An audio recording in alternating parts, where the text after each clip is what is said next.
तो दोस्तों इस वीडियो में मैं आपको बताने वाला हूँ नॉन पोलर कोवैलेंट बॉन्ड और पोलर कोवैलेंट बॉन्ड, इसमें डिफरेंसेस क्या क्या है।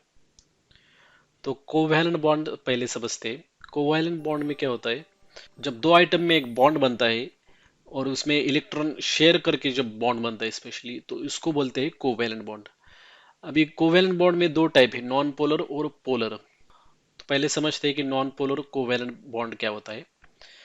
तो जैसे मानते हैं कि H2 मॉलिक्यूल है सपोज, ठीक है ना, इस तरह से। तो यहाँ पे क्या हो रहा है, इस बॉन्ड में एक एक इलेक्ट्रॉन शेयर हो रहा है, ठीक है ना। तो इसको बोलते हैं non polar covalent bond. Non polar क्यों बोलते हैं इसको, क्योंकि जो इलेक्ट्रॉन शेयरिंग यहाँ पे हो रहा है वो एकदम सेंटर पे हो रहा है, दो हाइड्रोजन आइटम के एकदम बीच में। ना ए वाला हाइड्रोजन आइटम उस इलेक्ट्रॉन, दो इलेक्ट्रॉन जो पेयर हो चुका है उसको इधर खींच रहा है, ना दूसरा वाला हाइड्रोजन उसको अपनी तरफ खींच रहा है। मतलब उसमें एक इक्विलिब्रियम बन चुका है, ठीक है ना।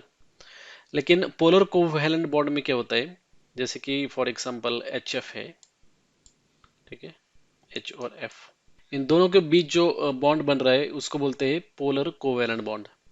ऐसा क्यों बोलते हैं, क्योंकि shared electron pair between the two atoms gets displaced more towards the fluorine since electronegativity of the fluorine is far greater than that of hydrogen. एक कैरेक्टरिस्टिक या प्रॉपर्टी बोल सकते हैं आइटम की, इलेक्ट्रोनेगेटिविटी। एच और एफ दोनों में electronegativity किसकी ज्यादा है, फ्लोरीन की है, क्योंकि उसके आउटर शेल में ज्यादा से ज्यादा वैलेंस इलेक्ट्रॉन्स रहते हैं। इसीलिए फ्लोरीन की इलेक्ट्रोनेगेटिविटी सबसे ज्यादा है। इसलिए क्या होता है, जो भी बॉन्ड बन रहा है उस बॉन्ड को फ्लोरीन अपनी तरफ ज्यादा खींच लेता है, और इसी की वजह से उसको बोलते हैं पोलर कोवेलेंट बॉन्ड। लेकिन हाइड्रोजन में क्या हो रहा है, दोनों हाइड्रोजन आइटम जो यहाँ पे हैं दोनों का इलेक्ट्रोनेगेटिविटी सेम है। इसलिए कोई भी हाइड्रोजन आइटम अपनी तरफ उस बॉन्ड को खींच नहीं रहा है, वो एक स्टेबल बॉन्ड बन रहा है वहां पे। तो इसीलिए उसको बोलते हैं नॉन पोलर और इसको बोलते हैं पोलर कोवेलेंट बॉन्ड। अभी हमने देखा कि एच एफ जो मॉलिक्यूल है उसमें पोलराइजेशन हो रहा है। तो जब पोलराइजेशन होता है तो डायपोल मोमेंट बनता है। डायपोल मोमेंट क्या होता है, डायपोल मोमेंट में दो इक्वल मैग्नीट्यूड के जो चार्जेस रहते हैं, if they are separated by distance R, then dipole moment is given by this formula, charge q into distance of separation। Okay, ये चार्ज जो रहता है वो सेम रहता है एच और एफ के बीच में जो चार्ज है।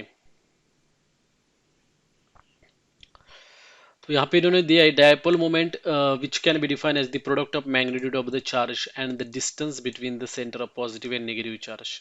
It is usually designated by the letter mu and mathematically it is expressed as mu is equal to charge into distance of separation। और इसका ये यूनिट है D by unit dipole moment के लिए।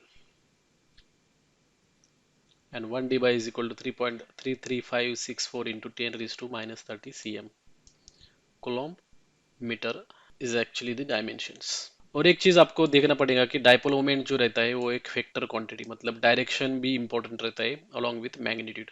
By convention, it is depicted by the small arrow with the tail on the negative center and head pointing towards the positive center।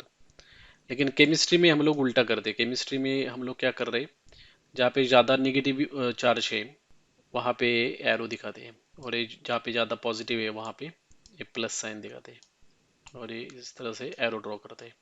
अभी ये तो simple example था, इसमें सिर्फ दो आइटम्स थे, तो इसका डायरेक्शन निकालना बहुत आसान है। इस तरह से इसका डायरेक्शन रहेगा। लेकिन पॉलीऑटोमिक मॉलिक्यूल्स जो रहते हैं उसमें डायरेक्शन निकालने के लिए थोड़ा कैलकुलेशन करना पड़ता है।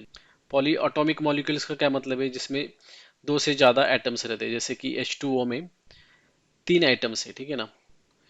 तो जब डायपोल मोमेंट बनता है तो इस बॉन्ड में जो डायपोल मोमेंट बन रहा है तो इस डायरेक्शन से दिखा रहा है, क्योंकि oxygen is more electronegative than hydrogen, that's why ये एरो इस तरह से दिखाया है।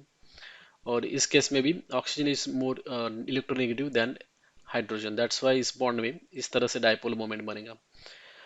और रिजल्टेंट डायरेक्शन निकालना है तो इस तरह से डायरेक्शन हम लोग निकाल सकते हैं। यहाँ पे वेक्टर कॉन्सेप्ट यूज करके आपको रिजल्टेंट वेक्टर निकालना पड़ेगा, उसका डायरेक्शन निकालना पड़ेगा। यहाँ पे और एक एग्जांपल दिया है BeF2।